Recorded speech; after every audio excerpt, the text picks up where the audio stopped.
Welcome to the deep dive. So today we're tackling a subject that, let's be honest, is often wrapped up in a lot of mystery, a lot of spectacle. Mm-hmm. Smoke and mirrors sometimes. Exactly. We're talking about mysticism.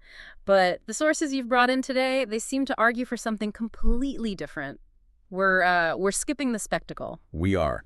The source material, especially a practical guide to mystical awakening and its follow-up mystical discipline, they're very firm on this. This is not some, nebulous gift for a chosen few. Right. It is a precise, practical, and incredibly demanding discipline. So that's our mission for this deep dive. We want to uncover that meticulous structure, the framework needed for this kind of inner transformation.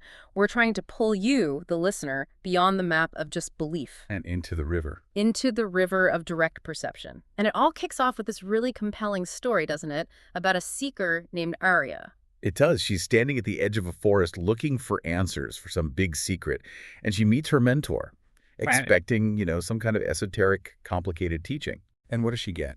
She gets one single, uncompromising statement. Mysticism is not a gift, it is a discipline. And that changes everything.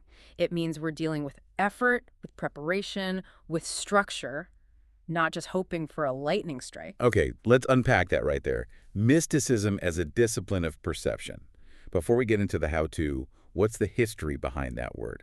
Because like we said, most people hear mysticism and they think of, crystal balls, not structure. Well, what's so fascinating is where the word actually comes from. It's from the Greek mouche. Mouche. Yeah, which literally means to close or to conceal.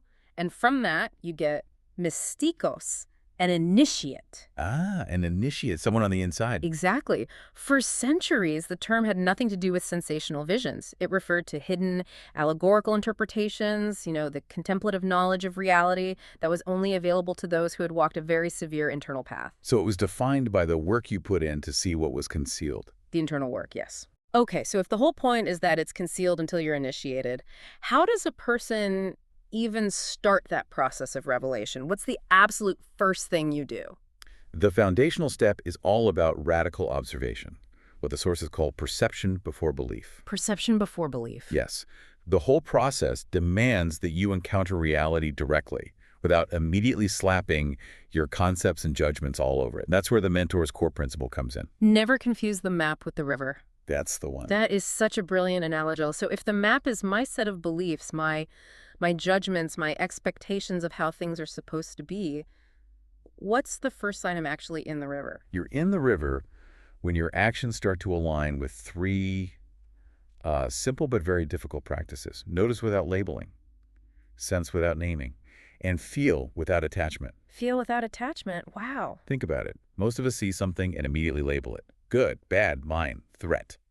The discipline is learning to strip that automatic layer away. That sounds simple, but that's maybe the hardest part of being human, isn't it? Silencing that inner commentator. It truly is. But you see this same idea everywhere.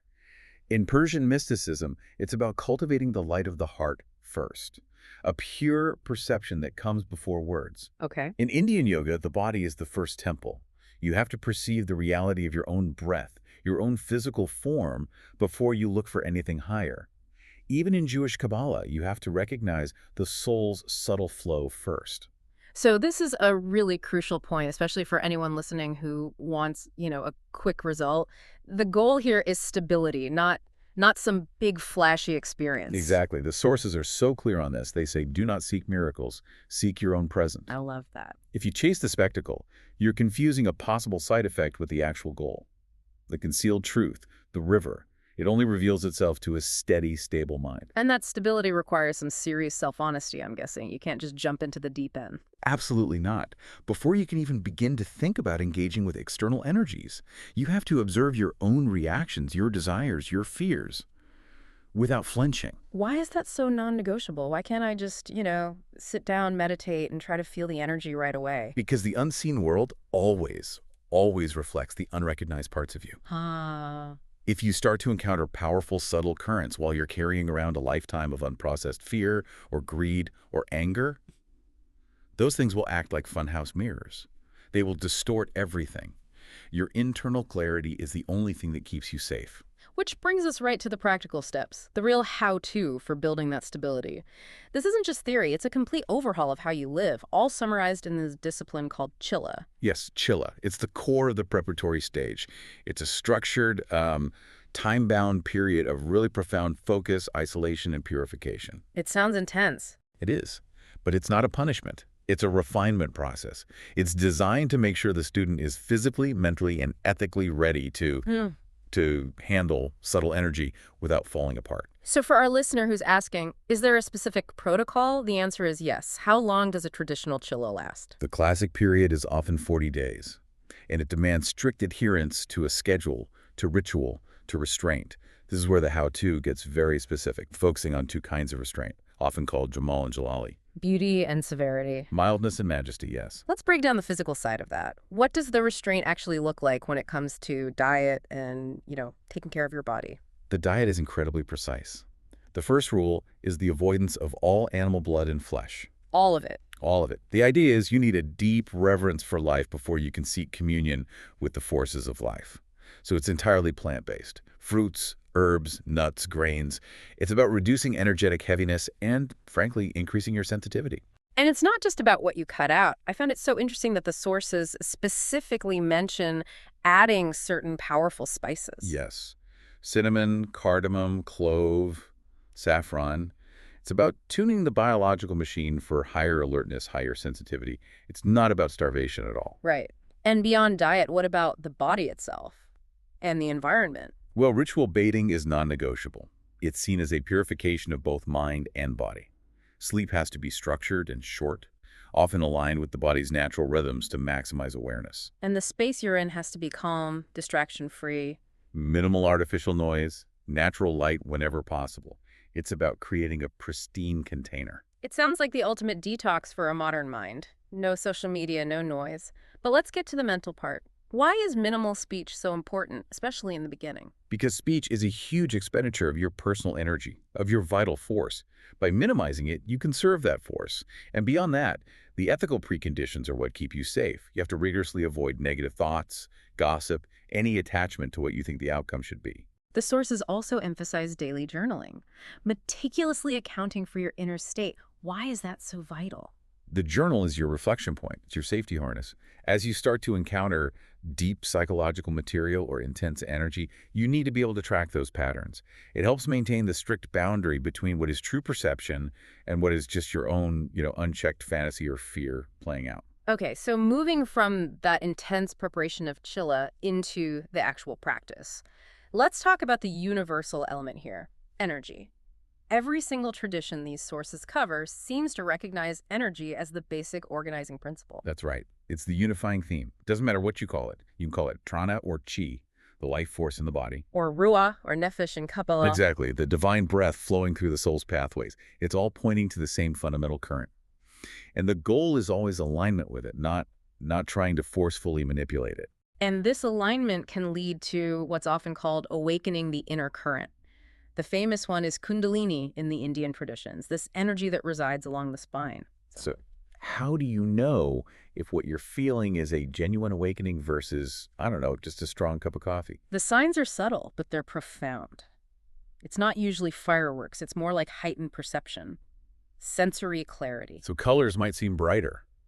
Sounds clearer. Precisely. Or subtle energy tingles, warmth moving through the body. But the most telling sign is emotional clarity. There's a real shift in what you care about. A sharp decrease in your attachment to trivial things, to small emotional dramas. And because this can be so powerful, the sources always stress safety. We're talking about specific breathwork, correct posture. A straight spine, relaxed shoulders, yes. Along with focused visualization and, again, constant adherence to that ethical discipline you built during the Chisla, that's what stabilizes the flow. It's fascinating how universal this is. Chapter 6 in the guide really maps this out. Indian and Buddhist traditions have the chakra systems, the subtle channels.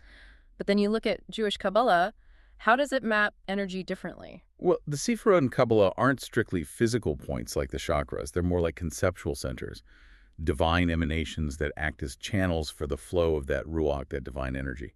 So they describe how the energy flows, not just where. Exactly. It's a map of consciousness. And then you have Persian mysticism, using restraint, Jamal and Jalali again, to actively cultivate the heart light. The tools are different, but the core theme of energy and consciousness is universal.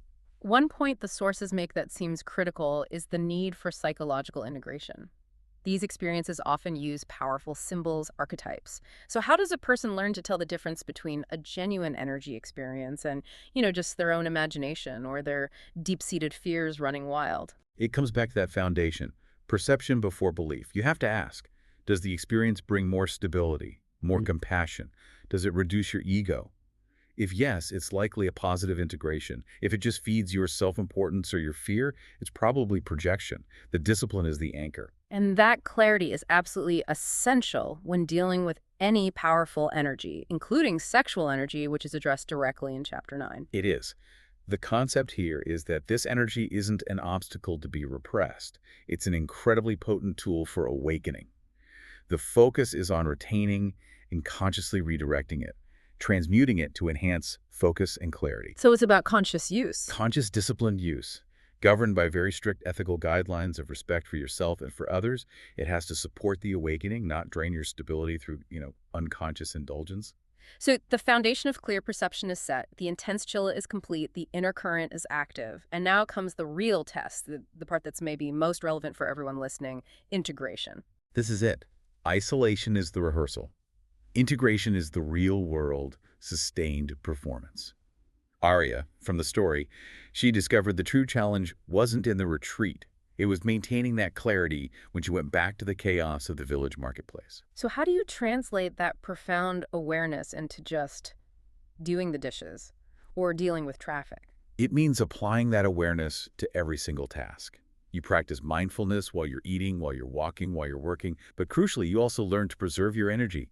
You start avoiding unnecessary conflicts, petty arguments, situations that you now recognize just drain your vital force. You maintain your center in the middle of the marketplace. Exactly. The wisdom has to be functional. It has to be active and effortless out in the world. And that leads to the final and maybe the most challenging step detailed in Chapter 10, the dissolution of the ego.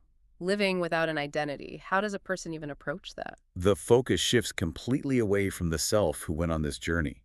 You have to avoid all attachment to the mystical experiences you had, or to any kind of spiritual status. So the minute you think, I am an enlightened person, The ego is back in the driver's seat, and the flow is constricted. The highest expression of the discipline is just being present. So the ultimate outcome isn't some ecstatic, permanent high. It sounds more like achieving a deep, anchored functionality. It is exactly that. The outcome is that every action, no matter how small, becomes a practice.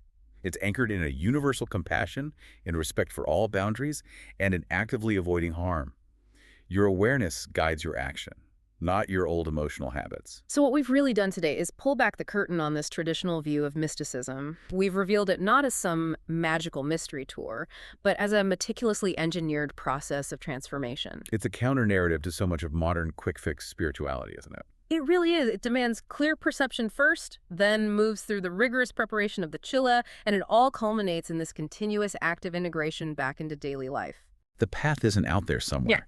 It's the cultivation of awareness and respect for life in every single breath, every thought, every action. The sources really compel us to see this discipline as a constant, ongoing initiation. So let's leave our listener with this. If mysticism, at its very root, means to conceal, then the final question you have to ask yourself as you go back into your own life is this. What unrecognized part of yourself are you being asked to initiate and to finally reveal through your own discipline?